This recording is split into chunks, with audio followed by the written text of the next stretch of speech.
What the fuck is up? Higher point of view here. It is your West Coast Packer backer. Here to discuss. Got another preseason game, y'all. Let's motherfucking do it. Week 2 of the preseason against the Saints. We've been practicing against these motherfuckers 2 days in a row. Shit, we on that ice cream cake right now. Let me tell you what the fuck I'm looking at, man. And at this point, I'm going to fully accept the position as being a Jordan Love apologist. Now, this whole video ain't going to be on Jordan Love, but what I am looking for, just the continued development of this young quarterback who's had no kind of snaps. And I just wanted to tell y'all, like, why is it okay that, you know, whether it's the Romeo Dubs play where he calls Love an interception, or it's the Tyler Davis play where he calls Love an interception, or it's the Amari Rodgers play when motherfuckers was running the wrong route and calls Love an interception. Even QB1, number 12, Aaron Rodgers, after that game went to Jordan Love like, man, I'm sorry it went that way, because he knew what the fuck was up. So why is that okay for them to do shit like that? But when it comes time for these joint practices day one, motherfuckers doing the same shit. Same mistakes over and over, as Aaron Rodgers said, running wrong routes, this and that. It's okay for Rodgers to say these motherfuckers is fucking up, but when Love comes in there and do it, oh, he's the worst, he's not my quarterback, and he's not the quarterback of the future. Listen, I don't know what the fuck he is, yet. None of us know. But, I mean, is that the attitude or the way you should approach certain shit? Again, if you sending your kid to school and he don't quite get it the first couple days, are you going to keep sending him?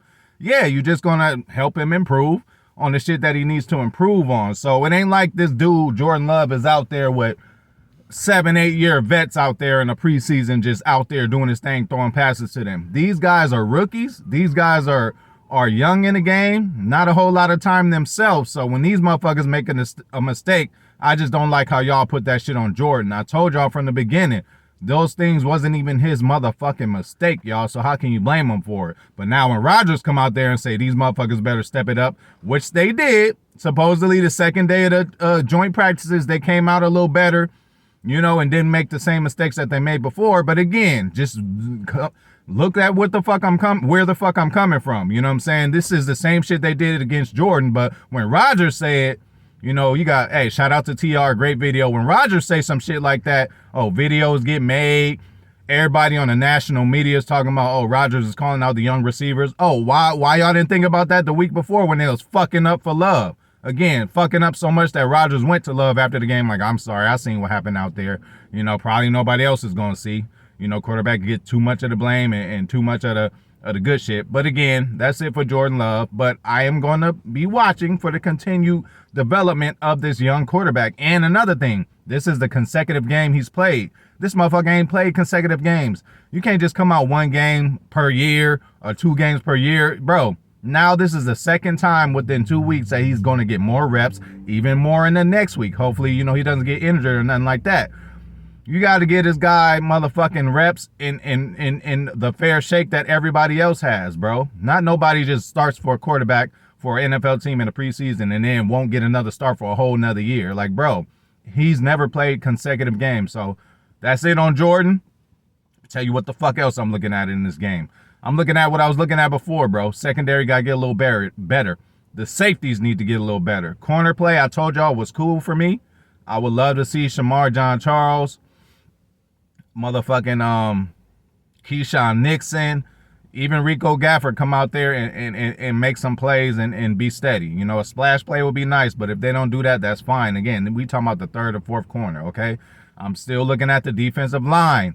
Is Heflin going to squeeze in to make a roster spot? Hey, his motor is just relentless. He doesn't do anything extraordinary, but he does a lot of things good. But what he does is stay consistent with just his motor, bro. And again, if you come with a consistent motor every play, you're going to have even the best athletes on the other side slip up for a play or two, not know a play or two, or just get off at the wrong time. If you come with that consistent pressure that Heflin has been doing, you're going to find yourself on the roster, bro. So I'm looking at you. 5'5" JJ or JJ 5'5", I'm looking at you, bro. Continue to do what the fuck you've been doing and is wreak havoc in there, bro. I would love to see you behind and start developing you behind the Preston. behind a Rashawn. So you could come in and spell either one of them on each side. You know what I'm saying? I want to see somebody else step up too, because I would love for Rashawn to have his replacement as far as when he gets tired and shit and when he ain't in the play. Hey, God forbid he miss a game or two. But we also need Preston to have his replacement. I want one guy for each side. It looks like JJ55 going to be, doing both sides or whatever, but I need somebody else to step up. It might be Tipa. Tipa, I'm watching you, bro. You even made an impact on the playoff game, divisional against the Niners. So I'm watching you, bro, and I'm expecting you to come in and do what the fuck you been doing too. Going to get you a sack, bro. So that's that. As far as the offensive line, I just want to see how they come out. What the fuck they doing?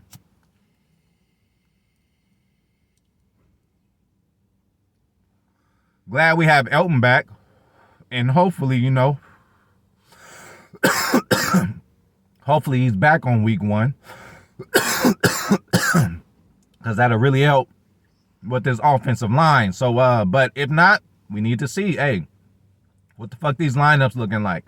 Who are y'all shifting in? Who are y'all shifting out? You know what I'm saying? So, who's going to start? Who's going to be at right tackle? Like, we still need to see what the fuck is going on with that. Hey, receivers, y'all done been called out by Rodgers now.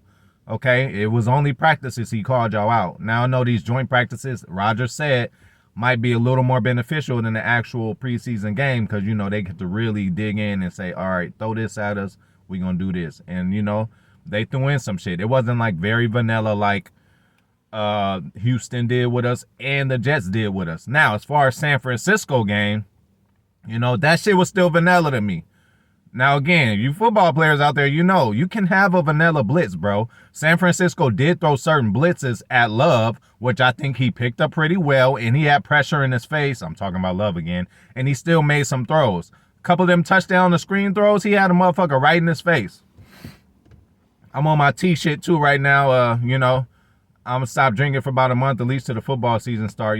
Fuck a sober October, because I'm drinking all football season, but I know I'm going to be drinking myself to oblivion, so I gotta calm it down. I'm on the teas right now. I'm not drinking, and I'm on a little weight program, man. I ain't gonna call it a diet. I'm on a little weight program. I gotta lose about 10-15, y'all ain't told me I'm getting fat. First thing you go to is my face, bro. Legs and all that shit still be thin. My motherfucking face blow up, and then the belly start coming. So I'm on my little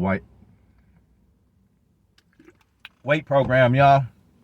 So yeah, man, I just wanted y'all to hey, look at this with a clear lens, bro. And then the glass is always half full. Look at what you can get out of it instead of what's not in there, bro. Like, these receivers need to get it together. I don't want to see no wrong routes ran. I don't want to see nobody jumping off sides, none of that shit. Let's tighten it up, y'all. Dubs, you've been called out. You dropped a wide open would-be touchdown pass from Aaron Rodgers in one of those practices. Yeah, bro. Hey, it ain't so nice all the time, And again, they gave you all the credit in the world, which was a great play, that touchdown you scored against the Niners, and it was against starting competition. That guy who you was against, he's a guy that's in and out of the lineup with the Niners, I've heard. So, that wasn't, nothing to not look at. But, again, you caused Love an interception, which nobody cares about. But Aaron seeing the same kind of shit. And what Aaron say? He said, you ain't going to be in there if you ain't making no plays. And that's going to, let's segue over to Sammy Watkins, bro. I normally do an Aaron Rodgers Speaks video. I could do one every time he talks because he goes over everything. But it's kind of the interview was yesterday. But, man, I'm going to have to do a Sammy Watkins Speaks because he went in depth of how it is. Like, there's levels to this shit. He already done been with 2 MVPs before. But he said this is a different level what the fuck I'm dealing with now. Aaron needs you in certain spots in every scenario. Aaron needs you to know what the fuck you doing at all times. Aaron even called a play for Sammy. Sammy didn't know what the fuck he was supposed to do. Aaron was like, all right, run this route. Touchdown. Now, one thing to look out for, their connection. Not in this game, but, in this upcoming season. Hey, this might be something nice, man. They seem like they getting along really well. And Sammy Watkins is really being a student of the game, asking Allen Lazard questions to the point where Allen is like rolling his eyes like, okay, bro, hey, that's what you got to do. He's staying after practice. Sammy Watkins is asking the coaches, like he's asking Randall Cobb. He's trying to be as closest to Randall Cobb and Allen Lazard to Aaron Rodgers is that they are. Now, that might not be possible because it's only this guy's first year, and Cobb and Aaron has been working together for a lifetime. Aaron even said that, me and Cobb could do it in our sleep. He's trying to get there. So what y'all got to do is respect that. We heard he was a student of the game before he came to us. He looked at a Davante play against the Niners that actually helped him out in the fucking Super Bowl. So that's how big of a student of the game he is. Hey, give Lazard some credit about him being a student of the game, because he mentioned this week that there was a certain play Aaron threw at him, and he remembers exactly when he threw that same play to Davante. So all he did was mimic Davante. So all this offseason and all this shit, when I'm talking about Amari Rodgers, Allen Lazard, I hope y'all learned something from working with somebody so great. They fucking are. So again, just listen to me, bro. I'm just trying to let y'all know what the fuck going on, man. Another thing I seen, y'all gonna get introduced to a few more series this year. Like, this ain't just the big homie series, that's almost done. I don't know how many players I got left, but I hope you guys been enjoying it. But I have so many other series coming, and you'll just end up seeing when it comes. But I'll give you a little hint on one series I'm doing. Is basically everything I hear these cats saying. So when I looked at an Eric Stokes interview, bro, after that interview, I'm like, that motherfucker got into a fight, or he almost did. Just the wordplay he was saying. See, let me let y'all in on something with us, bro. When you say certain stuff, like they asking Stokes about, what happened in the practice, he's like, oh, I'm standing on business. Whenever you talk about standing on business, man, if you from where I'm from, if you standing on business, that means, you ain't taking no shit, you ain't fucking around, and you doing what you do. And then another thing he said, he mentioned where he was from. When motherfuckers mention where they from, like, man, you already know, man, I'm from Inglewood. I ain't going for that. Like, bro, people always like, hey. So I was like, he must have gotten a scuffle or something like that. So what I ended up doing was doing my little research. Rasul Douglas and Jarvis Landry were going at it all game. Now, I found out that they share the same agency, which is Clutch Sports. Hey, shout out to motherfucking Clutch. Doing your thing in the NBA and NFL, and it's a real deal thing. And I hope more young black men can do. He ain't going to be quite in the position that Rich Paul is in. But goddamn it, I hope more us would be able to get an opportunity to run agencies like that and to be agents like that, like the high level ones, like the Rosenhaus or whatever the fuck his name is. Y'all know them. And even Aaron Rodgers, agent, shit like that. So kudos to Clutch Sports. But both Rasul Douglas and Jarvis Landry are Clutch Sports, so they go to meetings together. Rasul said they went to a dinner together a week before, so they just back talking shit. That might have been a friendly talking shit.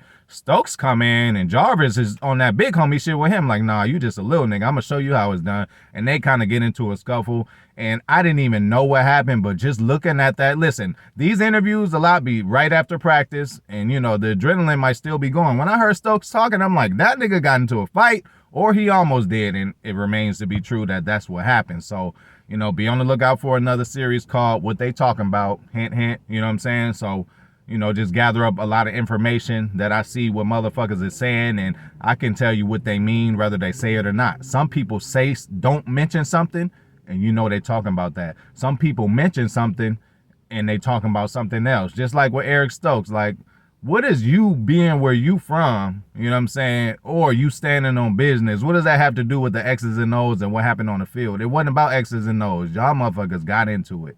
Even with Kenny Clark talking, he like, yeah, it was turned up. He was like, hey, it was good to see some other bodies over there, and you don't really care too much about their well-being as far as injuring them or hurting them as much like you are with your brother, which I've told you guys before. So again, I hope y'all start listening to your boy. I ain't just doing this shit for no reason. I'm just giving my point of view. You might have seen so many other people's point of view out there, but you haven't seen the higher point of view. They didn't hit some of this bomb ass weed before they start to give their, analysis. So hopefully Rico gets to, receive a few more kicks. Again, it looks like Amari is going to be the guy, but you always need a plan B and a plan C. Again, just like Jack Heflin. I ain't expecting him to start.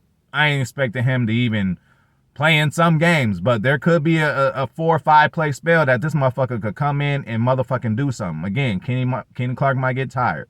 Kenny Clark might miss a game, God forbid, or anybody might miss a game, and then somebody else gets tired. So again, this is the NFL, brutal sport.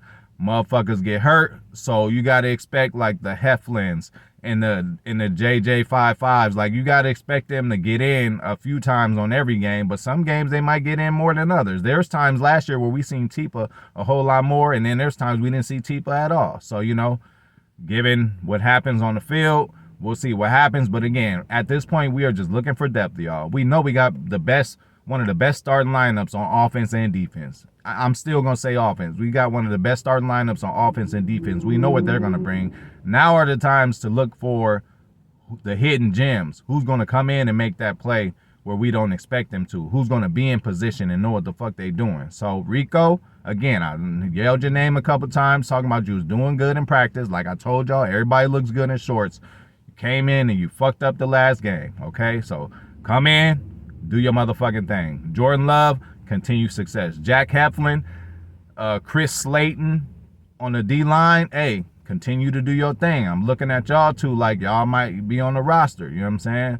And even if these cats don't make the roster, for them to be on the practice squad, you guys got to understand how important that is. The pressure they putting on these cats that they've been doing in the preseason, they're going to do that to our ones during practice every week and try to mimic the offense or defense that we're going to play. So their status is still important. Same as a Danny Davis. Same as a Toure. If these two cats don't make it, they still going to be on the practice squad, really putting in work, giving our team the best look that they could give us. So enjoy that game out there, y'all. Y'all tell me who the fuck y'all looking forward to seeing today and what y'all want to see develop and what y'all want to see happen. But I'm out.